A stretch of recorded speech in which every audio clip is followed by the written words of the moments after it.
Olá, começando mais um Ed Talks, aqui do portal Ed News, que tem o apoio da produtora Play It Again, sempre parceira conosco. No bate-papo de hoje, a gente vai conversar com o Marcel Giraldini, ele que é VP da Match Marketing. Já é um assunto super técnico, muito legal, vamos aproveitar. Bom, Marcel, legal você ter aceito esse bate-papo. Eu que agradeço, estar aqui. Conta um pouco da história da Match e da tua trajetória. Tá. Bom, a Math, ela é uma consultoria que, como muita história de muitos empreendedores no Brasil, vem de diversas pivotagens, que é o jeito bonito que a gente fala de coisa que deu errada, né? Para fazer dar certo. Então, nós somos uma spin-off de uma consultoria de software, uma software house chamada Connect. Em 2013, mais ou menos, a gente percebeu que nossos clientes estavam muito mais ávidos por tecnologias para marketing. Então, construímos um produto naquela época, chamado Leadscover. Funcionou ótimo dentro do único cliente que a gente estava fazendo. Quando a gente foi para o mercado, essa coisa de marketing preditivo, que era ao que ele se prestava, não era tão fácil, visto que nem todo mundo tinha uma estrutura de dados tão bem elaborada quanto que a gente fez. Isso eu diria para você que até hoje, né? A turma brinca aí do bando de dados, né? Não banco de dados, mas é um problema essa administração de dados, né? Eu acho que o problema não só a administração, como o que você precisa pegar. Então, a gente acabava encontrando muitos clientes que tinham um volume de dados grandes, e no final das contas não era aquilo que ele precisava para tomar decisão. Incrível. Foi aí que a gente, o produto não vai funcionar. Até funcionaria se a gente tivesse mais fôlego, eu diria, mas a gente não estava com tanto fôlego e a gente preferiu pivotar para um modelo de consultoria. E aí nesse modelo, a gente é capaz de ajudar a buscar o dado certo e aí levar você para conseguir chegar ao marketing preditivo e prescritivo, que seriam hoje as nossas duas ofertas mais nobres, vamos dizer assim. Ótimo. Você já chega a trabalhar com inteligência artificial? Sim. Acho que a base, principalmente da predição, a base da predição ela é inteligência artificial. Do ponto de vista de entender o que está acontecendo, para conseguir te falar o que vai continuar acontecendo. Sim. Então, aí já é inteligência artificial, mas não num nível muito sofisticado. Mas quando a gente vai para uma parte mais de marketing prescritivo, quer dizer, o que você deve fazer para atingir a sua meta, né? O prescritivo é fácil, só pensar, o médico te prescreve um remédio, né? Ele te diz o que fazer. Aí a gente está falando de inteligência artificial bem mais robusta, ou com uma palavra da moda, machine learning, de verdade. Muito bom. Desse aspecto do uso na publicidade, você chega a operar? Ou seja, desenvolver planos de mídia programáticos? Hoje a gente não está operando, principalmente porque quando você está trabalhando desde o data visualization, né, a visualização do que está acontecendo, até a prescrição, aquilo que deve ser feito, a gente prefere não ser a pessoa a operar, a comprar a mídia, até para se manter com uma certa isonomia do processo. Então, eu estou te falando para você não usar Google, de repente, usar determinado rádio, porque está sendo melhor para o seu plano, e não necessariamente porque o BV é maior ou melhor. Então, a gente escolheu ter essa isonomia para a confiança do cliente no nosso processo ser maior. E, Marcelo, você trabalha de que maneira? Você trabalha direto com a empresa? Você trabalha com a agência de propaganda? Como é que você funciona? A gente trabalha direto com as marcas.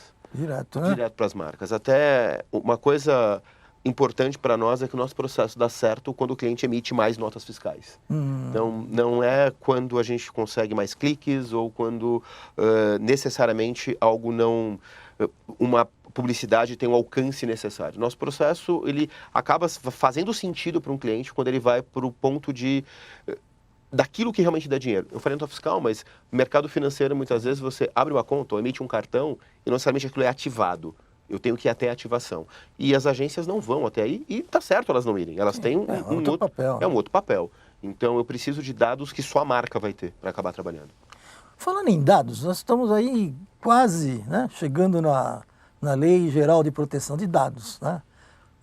Eu tenho me envolvido muito porque eu presido a ABEND, Associação Brasileira de Marketing de Dados, que é uma entidade que tem 40 anos e tem acompanhado bastante esse processo. E eu vou dizer a você que eu estou bastante preocupado, porque o movimento das empresas com relação à proteção de dados me parece ainda incipiente. Como é que você vê primeiro a lei e segundo, como é que as empresas estão se preparando para isso? Tá. Sobre a lei, eu costumo falar em aula que a gente ganhou uma lei para o mercado porque nós estávamos no faroeste. Sim. Então, fazíamos aquilo que obviamente não era para ser feito, mas fazíamos. Então, por isso ganhamos uma lei. A lei, num todo, ela não é ruim. Ela tem, acho que tem duas coisas. Se você olhar para a lei pensando sempre em dois pontos principais, do tipo, você não mudar o verbo. Eu não tenho mais um dado, eu estou com um dado. Então eu tenho que tomar cuidado do churn daquele dado. A pessoa pode falar, não é mais seu, me devolve. Então isso muda radicalmente a forma de você pensar. Se você mudar isso no mindset, o próximo passo é quase que automático, é ser relevante. Então, todos os meus pontos de contato, ele tem que ser relevante. Ser spammer não é legal. Ficar seguindo uma pessoa com publicidade que ela já mostrou que não quer, não é legal. Então, eu não vou falar que eu acho a lei a oitava maravilha do mundo. Eu acho que ela tem problemas. O teu código de defesa do consumidor ali, invertendo o ônus da prova, pode gerar alguns pontos meio Detran, meio política muito mais de captação de dinheiro do que necessariamente de regulação. Aí você me perguntou sobre as empresas. As empresas, eu ouvi de algumas marcas, não pequenas, esse é o ponto pior na minha resposta, que o jurídico ainda não falou que eu tenho que mudar. Mas eu tenho essa sensação. Tipo, vamos esperar para ver se pega primeiro, né? Para depois ver se a gente entra, né?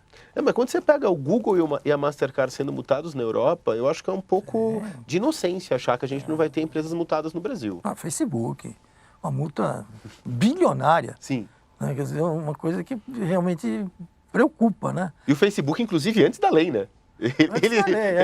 A maior multa dele foi antes da própria lei. Ali foi um equívoco, né? Ele ter passado os dados, né, para Cambridge Analytica, né? Sim. Foi um uso indevido e que vazou, né? Era previsível, né? Era previsível. E eu não concordo com a defesa. Tipo, as pessoas deram accept nos termos. As pessoas nem entendem os termos. Então, esse nível de você se defender do ponto de vista de, não, ele deixou... Não, tem que estar muito claro se a pessoa deixou ou não. E a gente não está acostumado a fazer isso, principalmente no digital. A gente se acostumou a pegar muito dado e a gente não está acostumado com isso. Bom, vamos ver, né? Na verdade, o modelo é estranho, porque ele não vai ser uma agência. Ele vai ser uma autoridade. Sim. Né? E ela está ligada ao governo, ela não é independente. Não. Ela reporta ao presidente. Né? E as multas são de 2% do faturamento da empresa até 50 milhões de reais por causa. Por incidente. Por incidente. Então é um negócio que, se pegar, vai pegar muita gente de jeito, né? Tem um livro que eu gosto, que ele é muito anterior da lei, é do Seth Godin, que é o Marketing de Permissão. Eu costumo falar para as pessoas, quando está muito desesperado com a lei, fala, lê Marketing de Permissão. Porque praticamente tudo que ele fala lá, pode. Então, existem caminhos ainda da gente fazer boas ações de marketing, boas campanhas, ser personalizador, assim, personalizar a tua conversa, ser acolhedor com o seu cliente, sem ter que ficar comprando dados, sem ter que fazer no cookie pool. Cookie agora que o próprio Chrome não vai aceitar, né? Segundo o Google. Só o dele, né? O dele ele vai usar, mas de terceiros... De terceiros, não. Ele vai vetar o cookie. Aí tem... Do Chrome. Tem duas visões, né? A dele querendo seguir a lei e a dele querendo ser o único broker de mídia do mundo. Mas... É verdade mesmo, mas é um momento extremamente estratégico, né? De usar os dados e, como você falou, o uso dos dados é interessante porque você evita desperdício, você evita falar várias vezes com um consumidor que já decidiu faz tempo por alguma causa, né? Então você tem um processo muito legal para evoluir, né? Isso que você falou eu acho super importante, porque se você já falou várias vezes, você já conhece essa pessoa. E eu acho que esse é o dado que a gente muitas vezes deixa em segundo plano e ele deveria estar em primeiro plano. Tanto que, tecnicamente, seria o first data party, né? Que é o meu dado, mas aquele que eu conquistei. Ele tinha que ser o mais importante do seu processo inteiro, desde a criação, concepção, até a execução. Se você vai sempre para aquilo que você está comprando, você não conhece a pessoa direito, de verdade, né? Você conhece a demografia só dela. Você tem que pagar para cada impacto. Ali você já não tem mais que pagar, você já conseguiu um canal direto. Então, eu acho que muitas vezes a gente deixar isto para segundo plano é um erro que a facilidade de adquirir dados de terceiros acabou criando, porque era muito fácil. Inclusive nesse aspecto, que eu tenho acompanhado na lei, né? Traz um problema sério, que é o uso do terceiro, ou seja, a empresa tem os dados, ela passa para uma outra empresa que vai trabalhar os dados. Essa empresa que passou a ter os dados pode vazar esses dados. Sim. Então a empresa realmente está envolvida no processo. Teoricamente, os especialistas dizem que tem que ter contratos, né, de confidencialidade, de não passar os dados para frente, porque nem sempre a culpa é da empresa, né? Eu acho que tem o ponto de a culpa, ela não foi a causadora do vazamento. Isso. Mas ela não teve dolo, mas ela teve culpa, né? Porque ela capturou teu dado visto se ela tem que, como a pessoa que pegou, foi responsável pela captura e é responsável por manter, ela tem que se responsabilizar por tudo que vai acontecer. Mas na minha visão, a gente ainda tem que ver o que vai acontecer. Eu ainda enxergo um pouco de medo exacerbado em algumas coisas. Não necessariamente vai acabar o marketing de dados, não necessariamente vai ter um problema de você ter uma redução do tráfego, eu não vou mais conseguir personalizar. Não. Sim, o próprio cookie que a gente está falando, tem um monte de empresas hoje, pelo menos 5, não vou fazer publicidade delas aqui, mas que já estão com um nível de maturidade muito alto em trabalhar com fingerprints, que é uma técnica de você pegar diversos pequenos elementos de um navegador e saber que aquele navegador ele é único. Porque a gente está falando aqui da lei do Brasil, mas a lei americana, na verdade californiana, ela não fala proteção apenas da pessoa, é da pessoa, do device e da casa. Então, o teu celular também tem que estar protegido. Sim. Então, eu fico imaginando os agentes aí que estão evoluindo, tipo Alexa, ou Siri, né? Que passa a ficar tudo conectado, principalmente por causa do IoT, né? Sim. É uma coisa que extrapola o celular, o computador, né? É realmente um mundo interessante. Falando nisso, como é que você vê essa evolução do 5G? Como é que você percebe essa introdução da internet das coisas em grande escala? Eu acho que a gente ainda não sabe o que pode fazer com isso. É legal.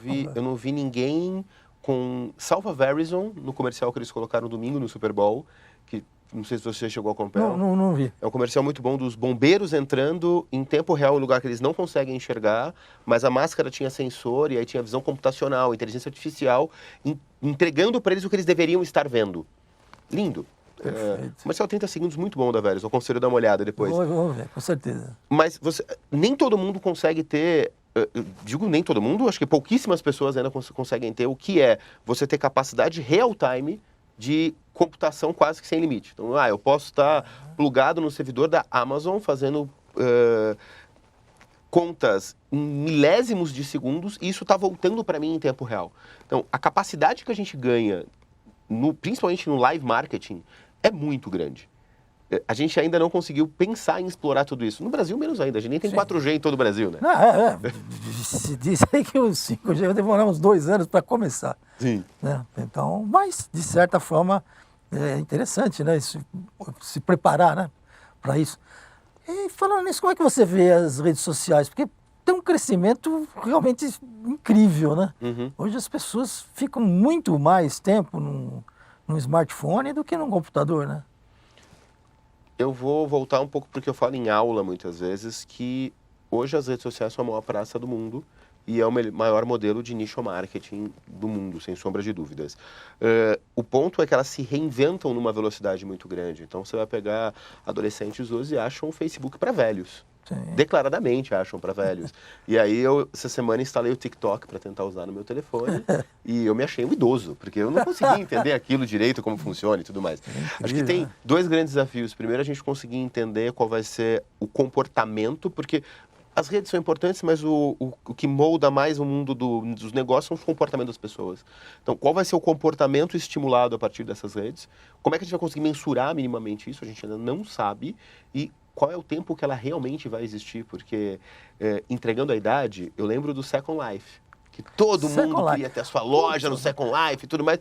Não durou 2 anos. Mas você sabe que eu tenho uma consideração curiosa a respeito dele? Porque muita gente criticou, que era uma bobagem, ter o Avatar, né? Mas, na verdade, aquilo foi, acho que, o início de uma rede social. Foi. Né? Quer dizer, não foi um desperdício. Né? Talvez tenha sido um aprendizado. Né? Eu acho que a gente aprendeu o que fazer, mas ela foi extremamente perecível. Sim. Então, novas redes vão continuar surgindo e acho que a gente tem que entender como usar e não apostar todas as fichas, né? Teve uma época que, não, você não precisa mais de website, você faz uma página no Facebook. Ok, então daí você abre mão de mídia própria. Tem gente que entende que sua página no Facebook é mídia própria, eu não entendo porque eu não controlo. Você abre mão de mídia própria para usar uma mídia que está sob controle de um terceiro. O dia que o Facebook mudou o algoritmo... Sem dúvida. Então... É um grande problema. É um problema. Então Na a gente verdade, tem que saber o que real, dosar. Né? É real, tem que real. dosar o caminho. Acho que esse aspecto da tecnologia, principalmente com machine learning, né? E a tecnologia na sua mão, realmente traz uma oportunidade incrível para negócios, né? Eu não, sei lá, eu sou um pouco cético quando falam que a internet mudou o mundo. Para mim, quem mudou o mundo, apesar de eu não usar a Apple, foi o Steve Jobs quando ele juntou a internet com um device que está na minha mão, né, capaz de fazer coisas incríveis. É verdade mesmo. Muda a realidade das pessoas. Eu vejo a capacidade hoje de conexão para a resolução de problemas muito maior. Antigamente estava numa empresa e o especialista sobre aquele assunto não estava em casa ou estava muito longe e você precisava resolver aquilo. Hoje você manda um WhatsApp. E você faz isso na vida pessoal. Se as marcas não entregarem isso para os seus funcionários, eles vão buscar de alguma forma. E se você não interagir assim com os seus clientes, eles vão interagir entre si. Sim. Você vai descobrir depois que já existem redes, núcleos, teias que estão falando sobre os teus problemas que você não está interagindo. Então, houve a mudança drástica para mim de comportamento foi quando ele veio para a mão. Porque tinha um momento da internet, né? Eu vou me conectar, ia lá meia-noite para gastar um pulso só. Peguei muito essa época. Eu bastante também, eu bastante. Os modem, né? Nesse aspecto, os aplicativos estão evoluindo muito, né? Um aplicativo de banco tem me impressionado, né? Na verdade, o serviço que um gerente de banco fazia ou uma loja física de um banco fazia, você faz absolutamente no smartphone, com facilidade usando esses aplicativos, né? E novos bancos surgindo, porque já não é necessário você ter 1.500 agências, né? Não. Você tem que ter um bom aplicativo, né? Como é que você vê essa mexida no mercado financeiro? Eu acredito que a maior mexida está por vir. Em novembro desse ano, com o Open Banking. Então, nós temos hoje um público, né? Um mercado consumidor extremamente engajado com o digital. Está aí né? O Nubank já valendo o equivalente a grandes bancos. Existia ali uma segurança de mercado dos grandes bancos ainda, porque você não conseguia portar. É, claro. A partir do momento que você conseguir portar a sua vida histórica, quase que você faz hoje com o seu celular, isso vai mudar radicalmente. Então, eu entendo que o modelo do Open Bank vai ser, eu acho que tão ou mais disruptivo do que foi a entrada das fintechs. Com um agravamento. Vai ter também o que a pessoa gosta de utilizar. Porque você pega alguns bancos hoje, eles têm lá o modelo Super App, que imita o modelo chinês, desculpa. Você tem tudo. Você tem até loja, você manda passear com o teu cachorro, faz tudo ali. E tem outros bancos que foram para ter aplicativos separados no modelo mais americano, né? Tipo, você tem o aplicativo, tem a mesma marca que tem o aplicativo de transporte e o aplicativo de comida, ela não põe junto. Então, tem bancos que foram para esse lado, tem bancos que foram para o outro. Então, vai ter, ao mesmo tempo, uma disrupção da capacidade de eu portar a minha vida bancária, que eu não tinha, junto com a capacidade de eu escolher a forma de atendimento. Novembro desse ano, acho que vai começar a ficar bem interessante a nossa relação digital com o dinheiro. Legal, Marcel, esse bate-papo foi muito interessante.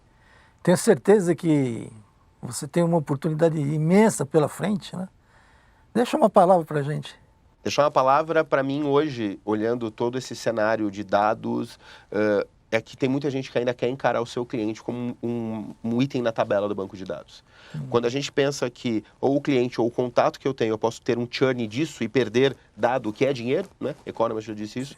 Então, tratar com carinho e com relevância todos os pontos de contato da marca com o cliente, você não tem um problema com dado, você não vai ter um problema com a lei, vamos dizer assim. Terminando mais um EdTalks aqui do portal EdNews, que tem o apoio da produtora Play It Again sempre conosco. E convidar vocês para o próximo bate-papo. Até lá!